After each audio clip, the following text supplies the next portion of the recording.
Thank you for tuning in. And if you're still with us, you're listening to AIM Ministries podcast. I'm sitting down today with a good friend, Benny, a guy who's been around for the last 2 years and has made some amazing strides with the ministry. I don't want to take up too much time introducing him, as it's much better for him to do it himself. Without further ado, here is Benny. Hey. And you can go. All right. Just like that. Yep. Well, like Brock said, my name is Benny. I started coming to the recovery group run by All In Ministries at Homestead Community Church a little less than 2 years ago. I had been attending that church for 6 months on and off, and had been working on quitting drinking for a long time. Then I saw Dennis and his wife Patty share at Homestead one night, getting ready for their fundraiser coming up in September of 2023. And I think it was maybe a week after that, I gave up drinking for good. To go back to the beginning of how it all came to be, I grew up in a good house. Both my parents are still together. I had a good childhood, grew up riding bikes and skateboarding around with friends, and part and parcel for that kind of environment, skateboarding, there's just a lot of wildness involved with it, like drinking, drugs, things like that, and the longer you spend in it, you just inevitably end up around it, and that was definitely how it ended up for me. So got sucked into that life pretty early on, like 13, 14, started drinking, smoking a little bit. And then it just progressed as I got older into high school.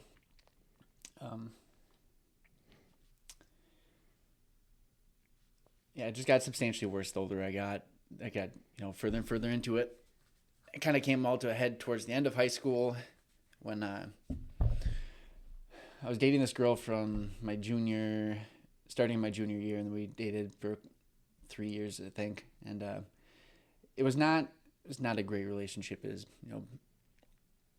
pretty much all we did was drink and fight, and ended up breaking up in February of 2015, and I pretty much went off the rails at that point, and went back to hanging out with all my buddies, and they were up to no good. It was right around the time like the club scene had kind of made a resurgence, like EDM started to become a big thing, so there was a lot of times where it was me getting drug out to the cities at midnight by my buddies, and at that point in time, pretty much you could put anything in front of me and I would take it. So 2015 to 2016 was a pretty sketchy year for me, and I'm quite fortunate to have made it out. Towards the end of 2015, I had my first moment where I felt like God was talking to me, where I'd woke up on a Sunday after a 2 or 3 day bender and went and looked at myself in the mirror and did not like what I saw. I was probably 20 pounds underweight, malnourished, dehydrated, and just life was not going well. Like nothing in my life was going well at that point in time.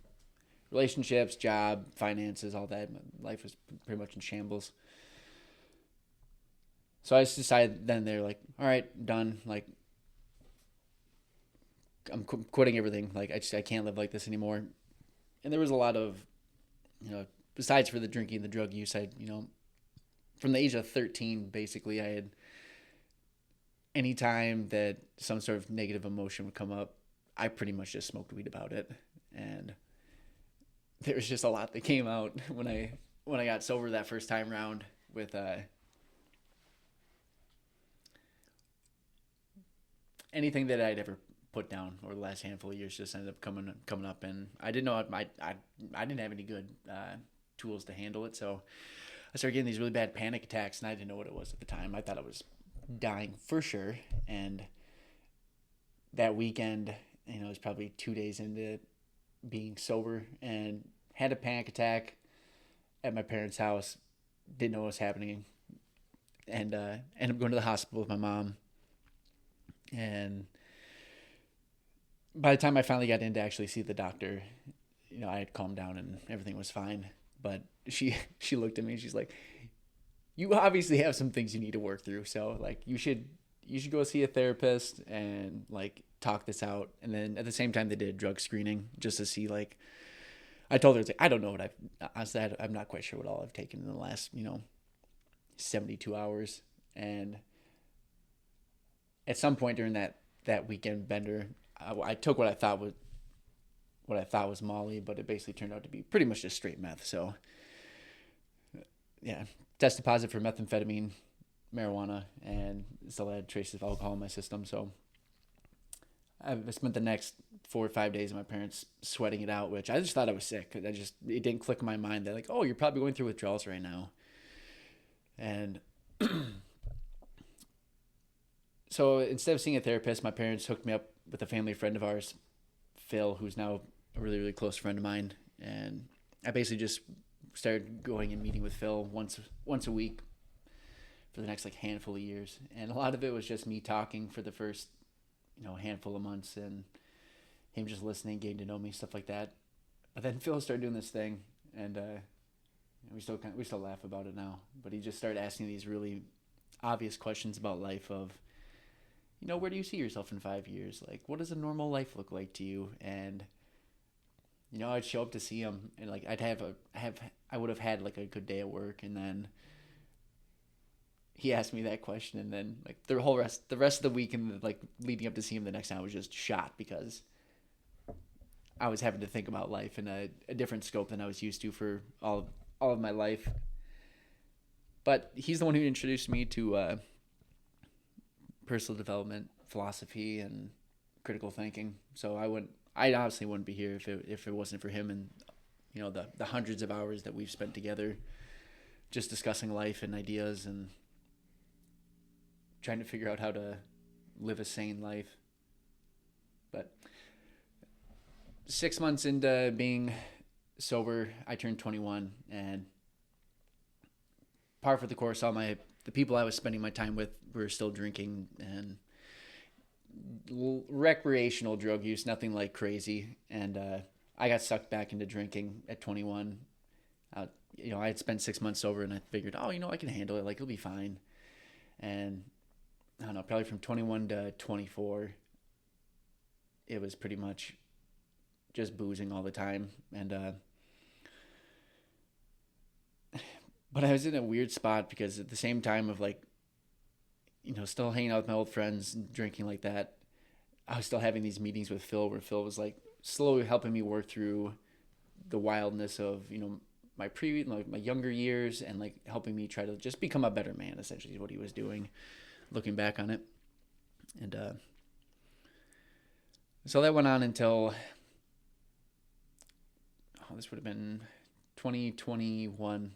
I participated in this program called The Strenuous Life. It's run by a guy named Brett McKay. He's got a podcast called The Art of Manliness that I stumbled upon a handful of years ago. And same thing, his whole shtick is trying to help men become better physically, mentally, and spiritually. And The Strenuous Life is like a year-long program based around that. So I signed up for that, and that's really like I really started to make big strides in my life of changing everything. And I did really well in the program. So like the basis of it was each day you were supposed to get an hour of exercise, do a good deed, and then there was a weekly challenge throughout the week. So like one week might have been like take a cold shower for 5 minutes, or read a book at least 150 pages long, or meditate for 10 minutes every day.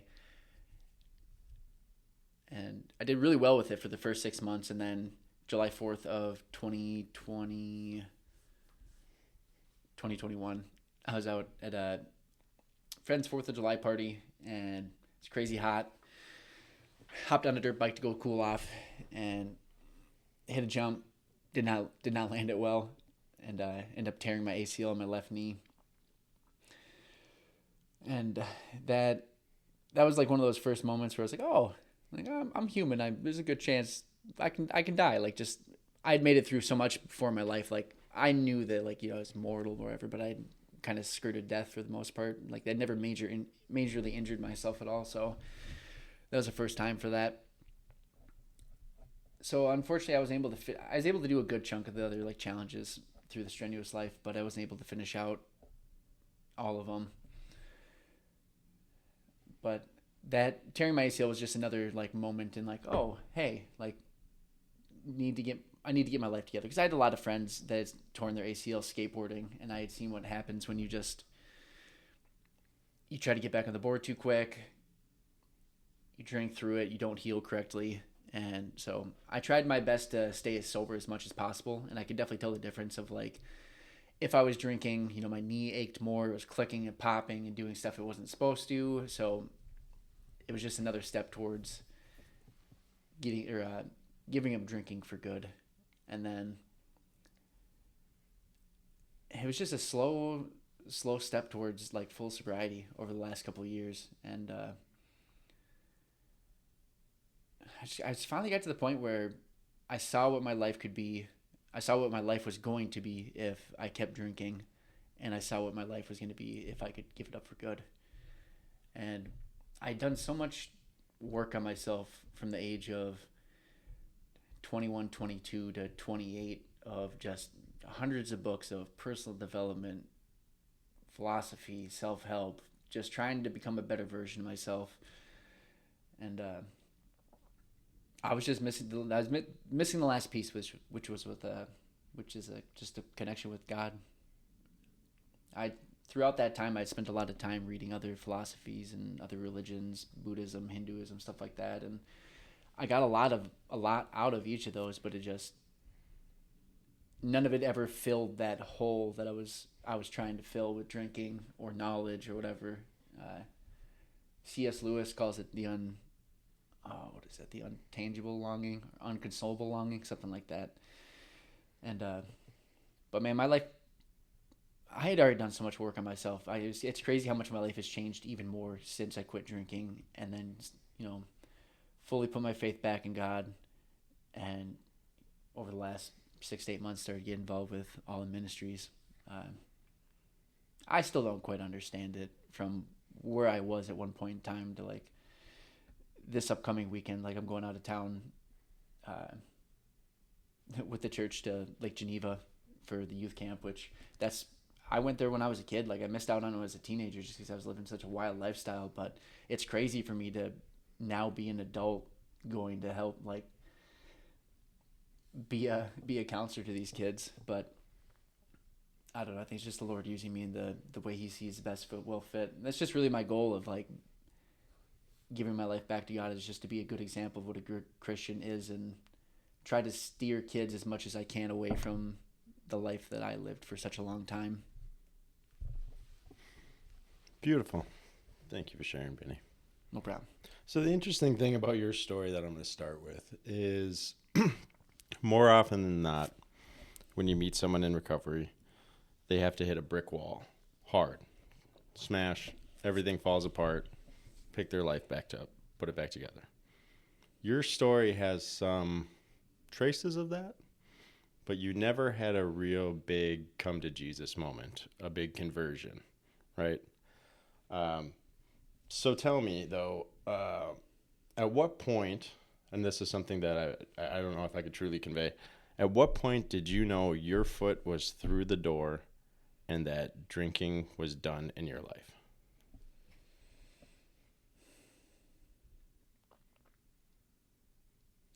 I'm really good about when I make a decision on something, about standing firm in it, as far as like once I fully put my foot down on something and saying I'm done or I'm doing this, I'm 100% in. So whatever it is, like whether it's learning something new or a new hobby, whatever it is, like I put everything into it.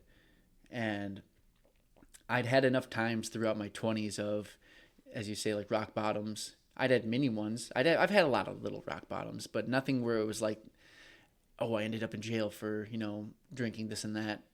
Mine were always just, when I would be hungover, it was pretty much a guarantee for me that I was going to have a panic attack the following day. Because for some reason, when I would wake up after like late nights of drinking or days in a row of drinking, the first questions that came to my mind weren't like, oh, what are we going to do today? Can I get, should we go get more drinks? It was all the philosophical questions that I had been working through with Phil over the years. Those are the first things that come back to my mind for some reason of, hey, what are you doing with your life? What's going on with this relationship? So I would just start immediately panicking because the more effort I put into becoming a better person, the harder it was to be the person that I used to be. And I think just subconsciously my body knew that, and it'd start to freak out when I just wasn't treating it right.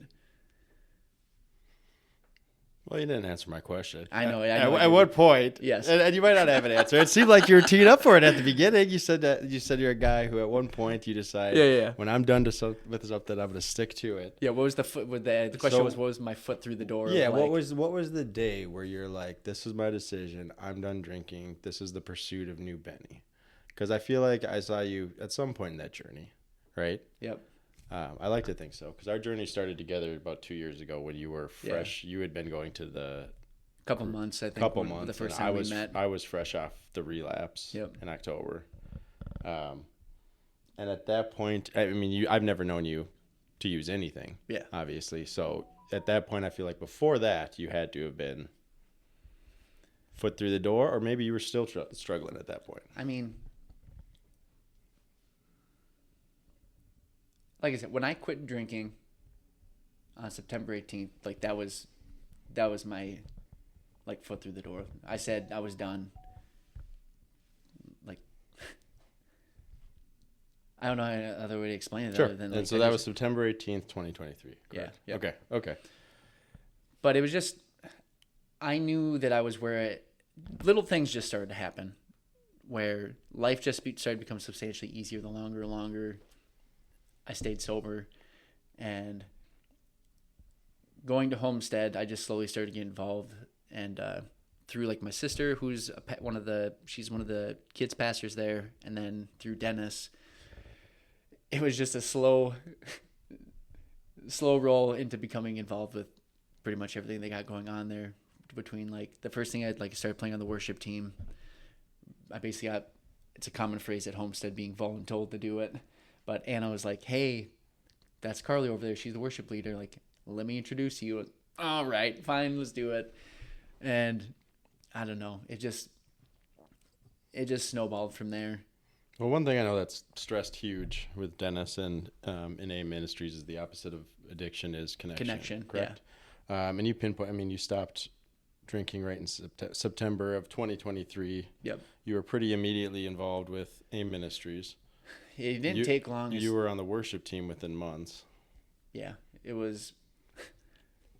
When I auditioned, it was like late October, early November, and it was towards the end of the year. So they like have all the holiday stuff coming up. So Carly was like, "Yeah, we probably won't like put you on the schedule till after the new year." And then we had like a worship practice night or whatever, and I was just making small talk with Jeff, the pastor there, and just talk about instruments and stuff like that. Like, oh yeah, play the guitar, the banjo, and he's like, oh, the banjo. And I ended up playing like 2 weeks later. They did like, it was right around Christmas. They just did a special little number that I ended up playing on. And I don't know. I just seemed to fit into these not empty places, but I just seemed to keep finding myself where it's like I'm needed kind of. And it just works well. So with that, you've done a lot of work on yourself personally prior to that. However, it seems like the big switch with you, or I guess maybe just the addition that concreted your sobriety, was the addition of that support, was that network of people.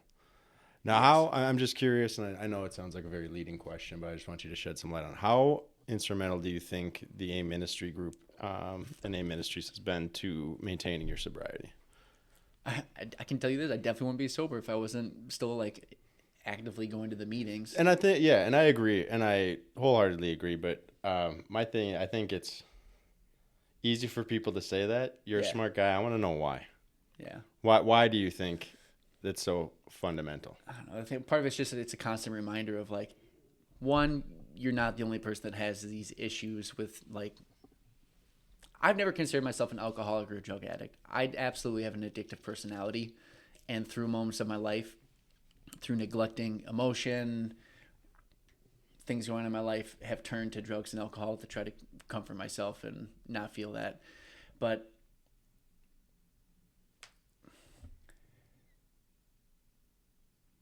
I had always relied heavily upon myself throughout my 20s when I was trying to quit drinking on my own.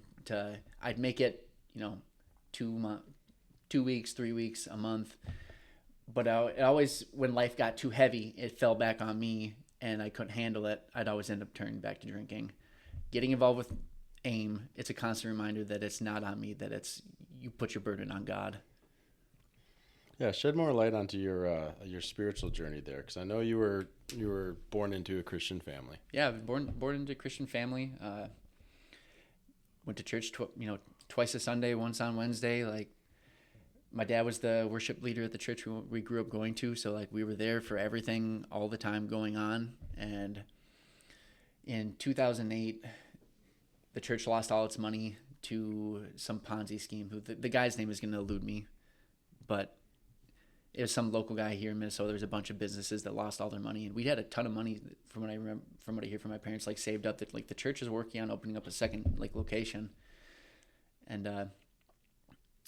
it was just simultaneously at the same time of like that age of 12, 13 years old, we lost our normal church, and like the church friends that I didn't have anymore. We started going to like a sister church or whatever, but it wasn't the same. Like, it was a big bougie church, and it just had that air of like thou art more holy than you kind of style, and it was in the nicer part of the Twin Cities, and we just didn't fit in all that well. Like, you could just tell we just didn't have a ton of money compared to these people, and it didn't click. But I don't like I said, I grew up going to Lake Geneva, like, 4th, 5th, and 6th grade, and my faith was relatively strong when I was a kid. Like, I chose to get baptized when I was 10 years old. I still remember doing that, and man, it's just a slow step into the darkness of drugs and alcohol. And I will say it was substantially easier for me, I think, compared to a lot of people that I've met throughout the last couple of years, like returning back to Christ, because I grew up with, like, I knew all the stories. Like, it was a fundamental part of my childhood growing up. And I can look back on my life and go, oh, okay, all these bad things that happened to me are from my own choice. Like, there was no outside force of God, like, putting me through this. Like, this is me just being a man on earth, making poor mortal choices and having to pay the consequences of it. Like, Now, I was a person who, as you know, I was an aspiring atheist, got hit with that wall, mm-hmm. Became a believer, and have been there since. I'm always curious what your relationship was like with God while you were in active use. And I know there's a couple of different stages. So let's go through your high school stage. Mm-hmm. Were you still a believer? I've always believed in God through all of it. Have I been actively pursuing him that whole time? No. And there's a large period of time where I definitely tried to blame God for everything that was going on in my life. There's a lot of drunken nights where me just yelling at nothing, like, why are you doing this to me? Why are you letting this happen? And it's just our own choices. That's all it is. Like, there's an optimal path for you in life. And I always like to think of the analogy of like looking at like the yellow brick road from Wizard of Oz. And I just spent most of my life in the thorn bushes off to the side, getting all cut up, looking like, oh, that'd be so nice up there. And now, like, sober, like, involved in church, helping with AIM, like, I feel like I am on that path of that optimal path in life. The only thing that nobody tells you about this, of like, once you hit that optimal path in life, you don't know what's going to happen, is the only downside. Like, being an addict is super, super predictable as far as, like, I know I'm going to go to my job. I know I'm going to get drunk tonight. I know I'm going to wake up hungover tomorrow. I know about halfway through the day I'm going to go, I know, just one drink tonight. I'll stop at the bar real quick. I'll stop at the liquor store. I'll stop at so-and-so's house. Like, when you start living right, especially having spent most of my life not living right, it's unpredictable as far as like what's going to happen. Like, I feel like I can't remember where I heard this analogy, but like having strong faith is just one step into the darkness after the other. And it's 99% of the time it's good, like the things that come up. Christianity is a lot like improv comedy. It's just you got to keep yes-anding. That's great. That's a great analogy. I like that you've touched on this road analogy a lot. Again, this might be a tougher question to answer than I'm hoping, but Yeah. relying on you being a wise guy, what advice do you have for someone on how to find their path? As far as path in life or path to sobriety? Uh, Shoot, I'm not sure they're mutually exclusive, but let's say so. You touched on while you were talking to Phil or when you were going through your panic attacks. You would say you could see the right path of your life. You could see this path. Where did you get that vision of this is what the path looks like? I got that from my current boss, CB. He has shed a lot of light on life for me in ways that I didn't have growing up, as far as work mentality and just what it means to be a man. And he's just probably one of the craziest go-getter people I've ever met in my life. Like, all gas, no brakes, all the time. Like, he's gonna get it done. He's gonna make sure it happens. And it was pretty quick when I started at the shop. The other guy I was working with wasn't there one day, and I was asking him, I was like, why are you the way you are? And he told me like his little, quick little spiel of life of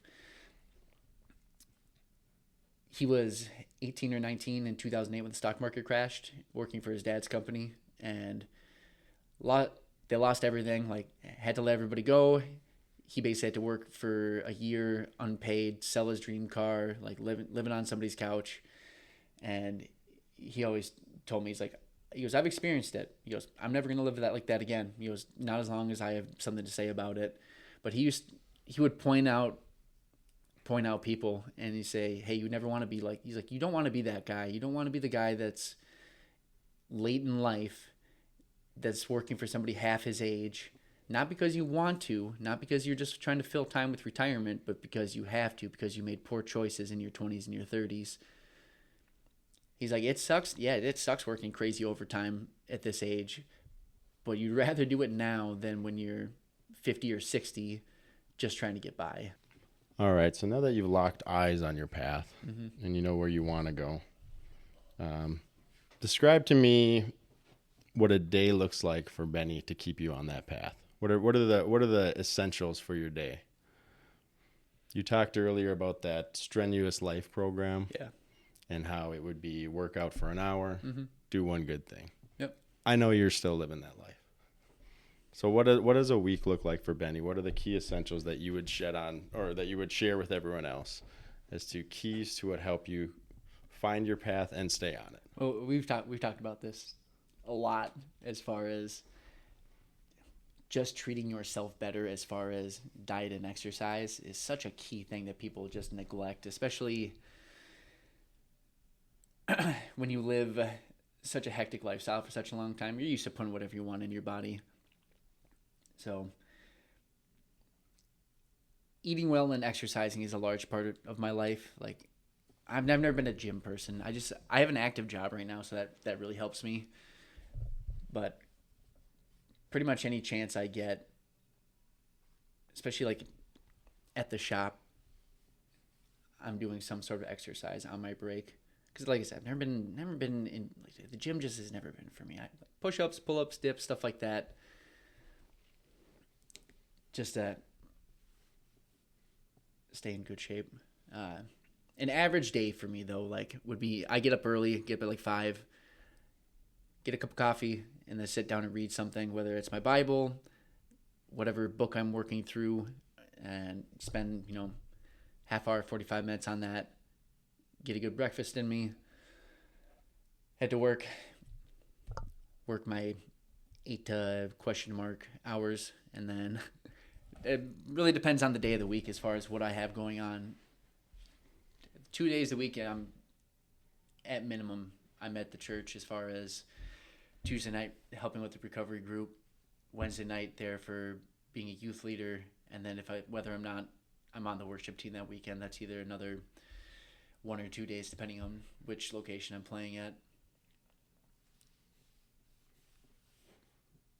I don't have to think about it a lot anymore, as far as how am I spending my time, because it's just such an ingrained habit for me, as far as taking care of myself and being active. Like, I don't have to it's never a push where I'm like, oh, I got to do some push-ups. Like, I'm usually pretty stoked, like, especially at the shop. So, like, we've got two 15-minute breaks and a half-hour lunch. And on each of those breaks, it's almost a guarantee that I'm going to be doing some form of push-ups and pull-ups, stuff like that. So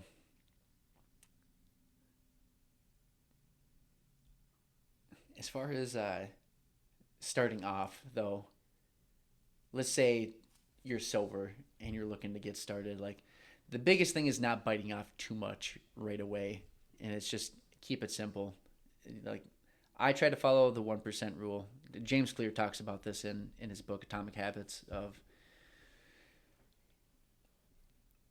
when you bite off too much, you can too much to chew. You get really gung ho for a week or two, and then it catches up because you're doing too much, and then you burn out, and then you fall off. It's substantially easier to start super super small, and then work your way up. There's another fella whose name is B.J. Fogg. He wrote another book similar to Atomic Habits called Tiny Habits, but he talks about making it as absolute simple as possible. Like, he talks about brushing your teeth and like getting better at flossing. He's like, floss one tooth. Start with one tooth. So as far as exercise and eating good goes, I always say start with a single push-up. If you can't do a single push-up, go for a walk. Walk to the mailbox and back. You just have to start small enough to where it's not enough overload that by the time the end of the day comes, the end of the week or whatever, you're burnt out on it. You're going to be tired, sure, because your body's just not used to it, but you have to build upon it slowly over time. Do you think that's the cause of most people not taking those first steps forward, overwhelming themselves with what they think the first step's going to be? Yeah, and I just think there's too much out there as far as there's a million. I mean, this is something that's been going on for 50 years as far as weight loss plans, drugs, things like that. There's so many philosophies towards getting in good shape, but very few of them just take it as simple as possible. As far as like, if you're overweight, eat less, move more, eat healthier, and just it's slow increments of that. Like, it doesn't have to be so crazy of like, I'm changing my full diet, like I'm gonna get all these meals delivered. And if you're a disciplined person, or if you're somebody that's like really into like hard challenges, like that's how I am. Like, but I've never had to lose weight. Like, for me, I've been spent most of my 20s trying to gain weight. It's every day taking the small step towards becoming better, and that being the goal. As far as each day, I aim for 1% better, either physically, mentally, or spiritually. Now, 1% better doesn't necessarily mean that I'm gaining an extra rep or reading my Bible an extra minute, but it's just I'm putting constant pressure on one of those three things throughout my life each day. And it might only be one. Some days I might miss reading my Bible, or I might not work out at all, but there's something where I can at least go, okay, I did a little bit of this today. I pushed this just a little bit. And then it's staying off that burnout side of it, especially with like the working out thing. Is, like I said, most people bite off too much so they can chew. They go, I'm going to go to the gym for an hour a day for the next 30 days.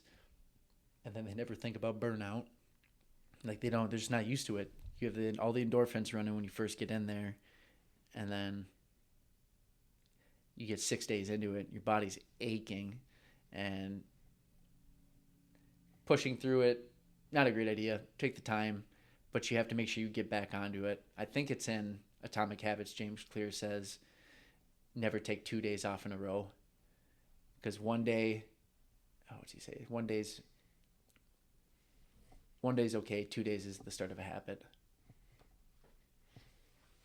I believe that. No. I love what you said earlier. You aim for that 1% better. I think we need that on an AIM t-shirt. It's very fitting. And I think we've had many conversations about just that consideration for future self, just thinking about that person, not about the suffering of the day. Yeah. And a lot of this is easier said than done. I know I'm just as guilty of slack it at times. But one thing I'm curious is it's easier said than done, especially when things are going well. Where do you find your refuge when it's raining all over you, right? So when you're at a heavy stress week of work, people are annoying the crap out of you. You're at a 10. I feel like you are able to maintain your course quite well, whereas most people get thrown off. I'm curious how you're able to do that.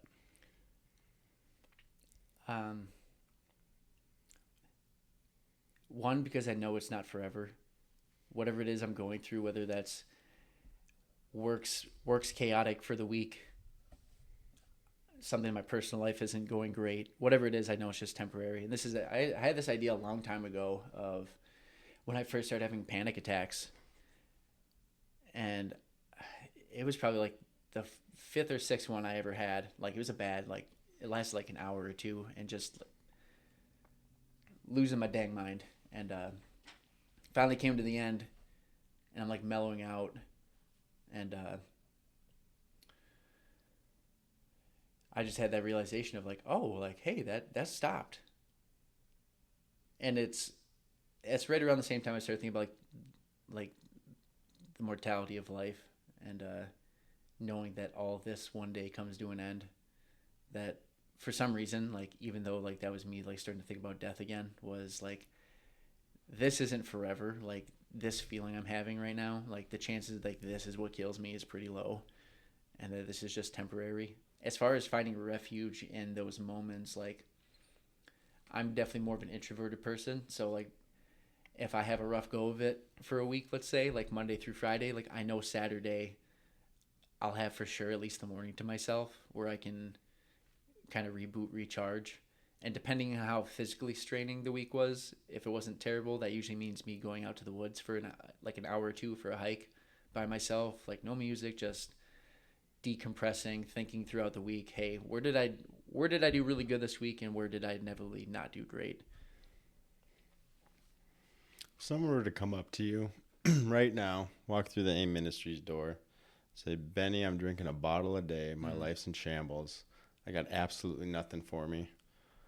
What would be your first step? What would be your advice? Where to start? If you're at that level, I would say get yourself into detox for sure.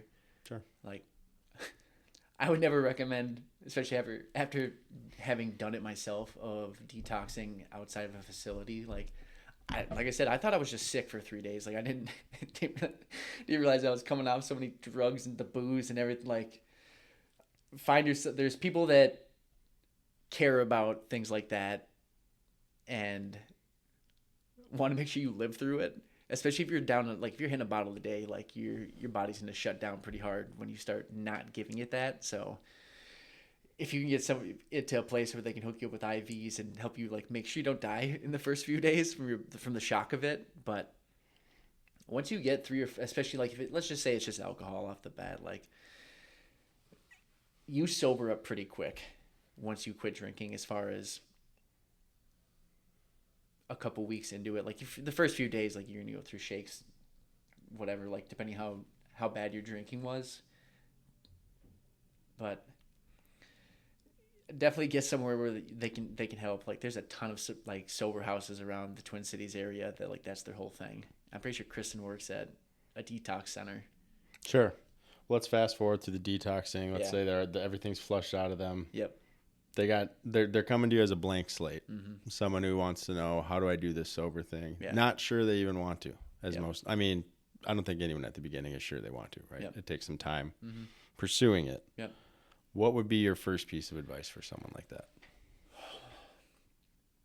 I think I would probably have the conversation with them that my boss had with me 5 years ago of, let me explain to you where my life was and where it is now, and let's look at the path that you can go down. Especially if it's somebody, let's say, around my age. Like most people, today's actually my 30th birthday, so. Oh, I'm not a very good friend. No. Happy birthday. Brock didn't know. I bought you pizza. Yeah, okay, we'll take it. For being on the podcast. Happy birthday. Wow, this is fun. Yeah. Let's say it's somebody my age, like,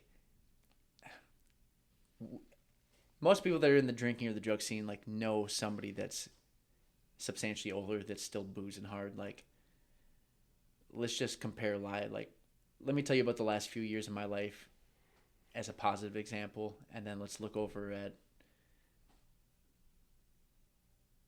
there's any there's a lot of great examples of people. I don't want to like personally call somebody out, but like we all know how messed up it looks when you start seeing people in their 50s and their 60s who are still hitting it hard. Like Jordan Peterson talks about that all the time of like how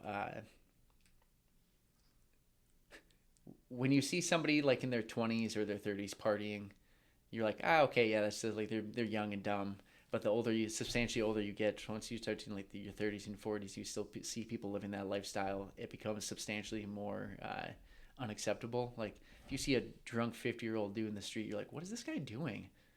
Especially if it's like not at a a festival or anything like that. You just see it's pretty common in small towns too to see it of just you go into the local bar or whatever, and you see the same six people bellied up. They're just there all the time, and you just don't want to be that. It just that's there's so much more to life than that, than just spending your life drinking it away. And that's something that I've gotten to see a lot of like through AIM Ministries is Dennis does a lot of work with the guys at the Bob's House, and they have people come through at all sorts of ages. And that's one of the the benefits, honestly, of like being involved with AIM is getting to help those guys, but also seeing it as a reminder of like that's what happens if you go back to it. Like you get sucked into it for another 2 years, another 5 years, another 10 years, and you don't. The guys that are there, like they're desperate for help because they've been living it for so long. They know, like, especially if you do any sort of work on yourself, the deeper you get into it, and if you slip back, like you can see on those guys' faces how much it wrecks them from knowing, like, oh man, life was going really well when I was sober. Like things were. Being sober isn't all sunshine and smiles every day. I'll say that one of the things that I got out of sobriety the most is just a general contentment for life. Most days aren't the best day ever. They're not the worst day ever. They're just nice and even. And it's such a comforting thing to have the day just be not hectic and not crazy. I didn't realize how much of my life was hectic and crazy when I was drinking all the time and going out partying, going to the bars. Like, it doesn't have to be that way. And honestly, it's something that took me a while to get used to, of like not being around nonsense, especially like 6 months to a year in of like, oh, I get to choose exactly who I spend my time around and where I go. Like,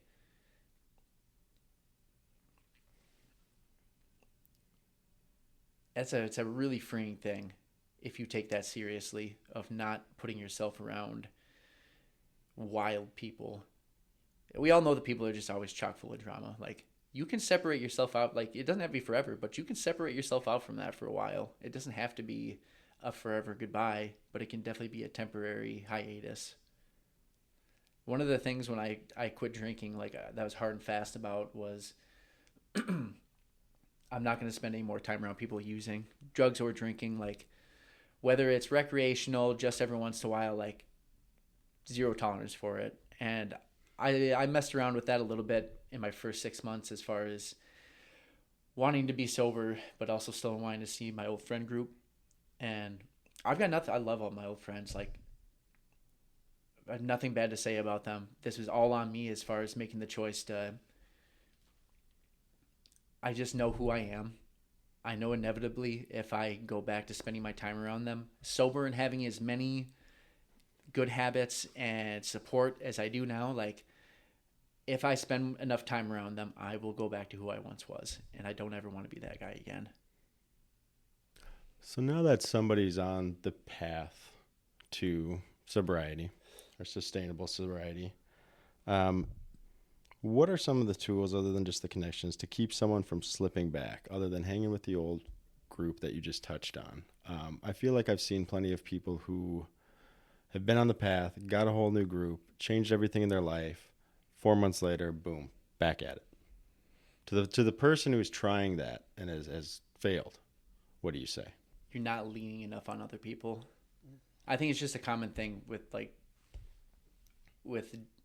alcoholics and drug addicts of trying to take everything on our own. And even when you start to get that like support group going, like I remember early in my sobriety, like 5-6 months in, of really struggling with still wanting to be friends with my old friends and not talking about it enough with like people like Dennis or you. And the internal battle I had for a handful of months was pretty nasty, of like just the shame I felt of like having to walk away from those relationships. And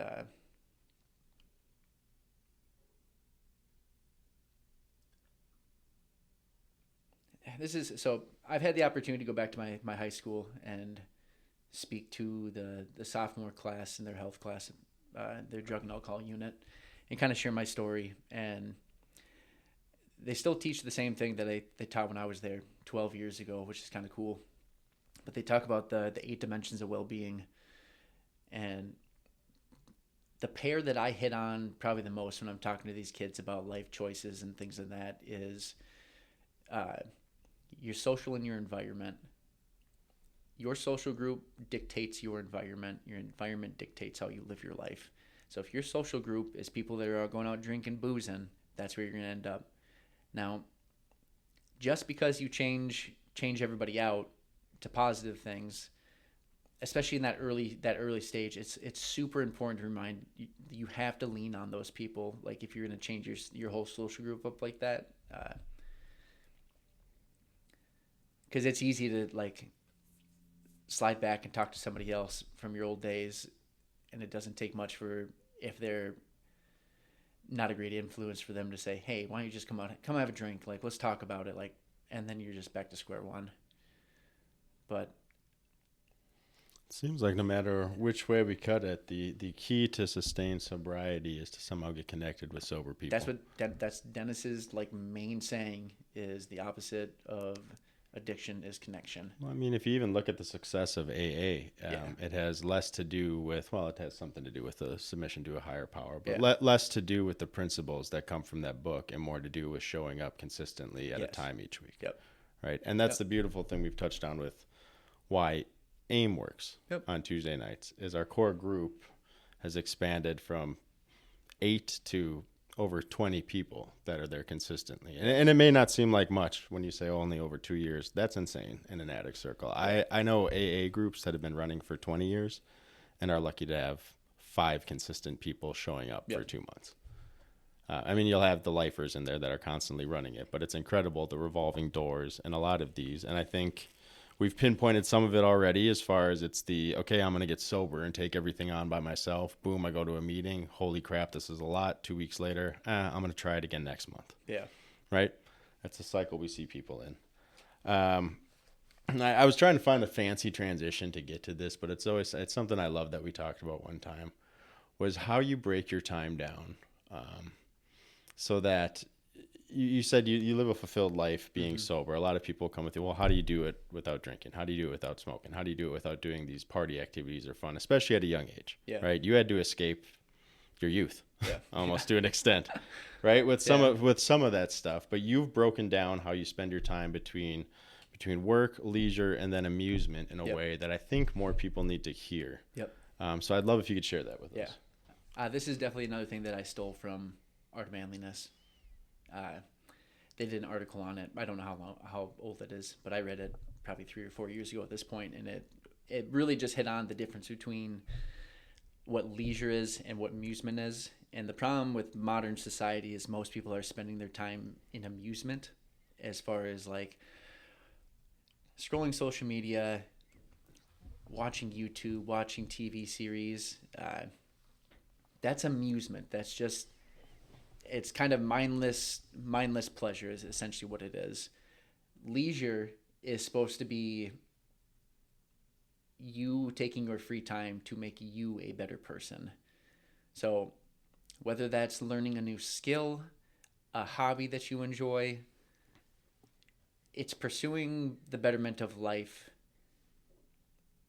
and it's not to say that it can't be amusing, but it's the goal of it is to become better at something. So let me think what's a good example. I play a lot of musical instruments. I really enjoy playing instruments. Like that would be considered a leisure activity, I would say, as far as it has a large spectrum of difficulty to it, and it's not anything you can master in a lifetime. I mean, yeah, you can be a fantastic guitar player, but like there's no end point to it. It's infinite. Yeah, it's infinite, and I think those are the things that like are often the best pursuits in life, are the infinite. And I was actually just thinking about this the other day of how I think most things are actually more infinite as far as we put endpoints on them, but there really isn't. Would you see an example with your education? Is that something that you feel like we put an endpoint on? Oh, yeah, There's a absolutely. constant pursuit. And people, I've thought about that too. Yeah. I mean, we go to college when we're young, having no idea what Yes. we want to do, not knowing what we want to learn. And you're done at 24. And then you become adults and think, man, I wish I would have actually studied. And, Yeah. and really like going, I really took for granted these professors I had that got to where they were at. I mean, I went to UW-Madison. It was a good psych school, right? I had some pretty big professors that I've seen in like documentaries as like expert witnesses. And you look back and you're like, well, just a dumb kid who thought school was just to get to the next step. And I think as adults, we cut that off of our life. We don't have to learn anything anymore. No. I mean, like especially with modern technology, like you don't have to think for yourself anymore. You just you go to Google, you type it in, you have the answer. But having the answer to a question is not knowledge. Back to like the leisure amusement thing. I have an unquenchable thirst for knowledge in life. I've just always been an inquisitive person. I want to know how things work. I want to know how to fix it. And then it just went tenfold when I started talking with Phil, when he started asking me difficult questions of life. And I was like, oh, there's another layer to this.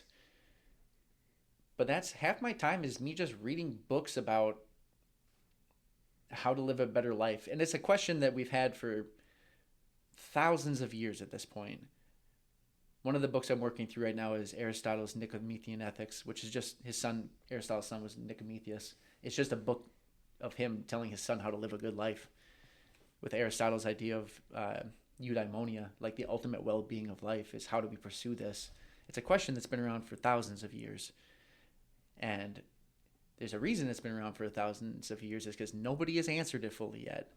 We get close. We get close to trying to answer how we should live our lives. Like, I enjoyed that particular era of like thought between Aristotle and the Stoics, Christianity. But I think there's a reason, like, I tell a lot of people this, like, philosophy is what brought me back to religion. When I started reading, it was just a weird slew of different people that kept getting recommended to me, and then started reading about the Stoics, started reading, you read Marcus Aurelius and Epictetus, and these people that are dealing with the same things that we are dealing with right now. And they may not talk specifically about sobriety and how to deal with how easy it is to stop at the liquor store, but they're asking the same question of how do you live a good life? And they talk about not being drunkards, and the Bible hits on that a lot. But all these people are searching for the same thing, and they all did it in their leisure time, I would say. Like, unless there's their full-time job, whatever. But we live in a time and an era of make it go away, fulfill my need immediately. And life is just not meant to be that way, I think. I think most things are meant to be pursued substantially harder than we do now. I think you've just unearthed the ultimate question we're going to have to ask every guest at the end moving forward. I love it. It is, you're right, it is the question we're always pursuing, whether you like it or not, even though people claim they're not. But how do you live a good life? Oh, What does that look like? Oh man, I'm still trying to figure it out. Every day it's a constant pursuit of like, that's one of those things. There's no end answer to it. There's no perfect day for me. Like, But you had a beautiful answer there. You said we find it in our leisure activity. yeah, Right? That's yep. where you find The it. pursuit of knowledge and becoming better. Like, that is where most, I don't know if I'm going to say most people, that is where I for sure have found the most fulfillment in life, is pursuing difficult things. That's the whole point of like, Brett McKay's The Strenuous. It's based off The Strenuous Life. It's based off of Teddy Roosevelt's idea of life is meant to be strenuous. And if you look at that dude's life, like, that guy got after it. He lived a shorter life compared to most people, 60 or 61 years, but like, the amount that he accomplished in that time is insane. And if you look at his childhood, like, he never should have done all the things he did. Like, he had super bad asthma, and I can't remember which biography it is I was reading. I think it's Theodore Rex. They were talking about, or one of his other one, whatever it is, talking about how he basically he exercised away his asthma. He basically like had asthma, and then he just kept pushing the asthma further and further out, as far like he just kept pushing his exercise a little bit harder every time. 100 years ago, he put the principle of 1% better into effect without even knowing it. I mean, I'm sure he did. There's a wise man right there, but you have to get after life every single day. And it doesn't mean like crazy grind hard. Like, there's a balance to it. You're going to have crazy grind hard days, months, weeks, years, but that's not your whole of life. It's a season of it. It's a temporary state of difficulty, more difficult than others. Like I said, I think you should be pursuing something in life challenging at any given time. We haven't talked about this in a while. Richard Feynman had the idea of your life's questions.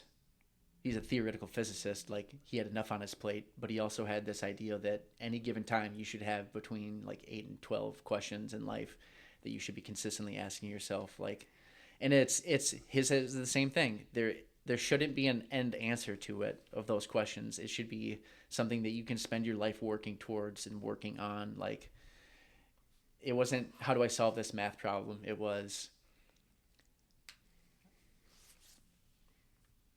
let me look at, I think one of the questions I have that I was working on for a while is just something stupid like, what's the perfect kitchen table like? Like, if I was going to build it from scratch. I like it. How long have you been working on that one? Since I got sober. Whoa. Yeah. What's the status? Of the chair thing? No, I mean, what's the best table? I don't know. I'm still working. It's still a work in progress. For 2 years, you got nothing? I mean, I've got an idea of what I'm looking for, but the older I get, the more I start to count, like, well, I want to get married, I want to have kids. Like, all right, that's going to make me, I'm going to need a bigger table. Need more chairs. But there's a bunch of stuff. Like, oh, I hope it's more than tables. Yeah. So one of the questions I have in here is, what is the balance between bum and overdoing it? And I'll never have the full for sure answer to that. And it's the closest I've come to finding a good answer to that is just making sure I take more time off than I do as far as like rest time. It's like on the weekends, I take them substantially easier now than I used to. I used to hit it pretty hard during the week at work, and then I'd go out and do a crazy hike Saturday, and then Sunday I'd do the same thing, and I'd come into work Monday just burnt. And I'm like, oh, I'm always so tired on Mondays. I'm like, oh, because you're not taking the Sabbath seriously and like letting your body rest and taking care of yourself. And that's something I've gotten really good about. Like the last 6 months, I say I've been really on top of that. Of like, Sunday's usually the day, but either Saturday, Sunday, I have to have one of those 2 days of like, I'm not doing anything, nothing physically strained. Like I'm on the worship team a good chunk of the time, so I do that. But one of those days, I am taking very easy. And contemplating what the best table is. Yeah. Another one of the questions I have in here is, how do you explain the interconnectedness of life? Like, oofda. Yeah. Well, how do you explain? I don't know. Like there's that question of how much, like, as a Christian believing in free will, where's the line between free will and determinism of Oh, Benny. yeah. Yeah. Let's get some Calvinists in the room. They love that one. Oh yeah, they do. I'm one of them. You're a Calvinist? Sometimes. Okay. Wow. That was a quick hour with you. I appreciate that. I think we've unlocked really the direction we want this podcast to go now. Yeah. We did the first episode, Unleashing the Book on the World. Mm-hmm. So for those of you listening, go back to the first episode. You can listen to Dennis's whole story. It's an amazing, amazing 2-hour story of transformation. We follow that up with his wife's story of what she's been doing, where the ministry's gone. And now today we finally recorded Benny, a huge part of the ministry. We recorded his story. And I think we're going to start bringing more people in who are involved, or just sit down and talk with Benny about how do you live a good life, and come up with 8 to 12 better questions, because I really don't want to talk about the table anymore. We're going to talk about the table. We're going to talk again. about the table. Okay. All right. Well, Benny, thank you for sitting down and glad sharing to. your testimony. And I hope people listen to it. I hope they take home some of your solid advice. And I hope they continue to listen as we move forward together in our pursuit of living a good, godly, wholesome life. For now, goodbye.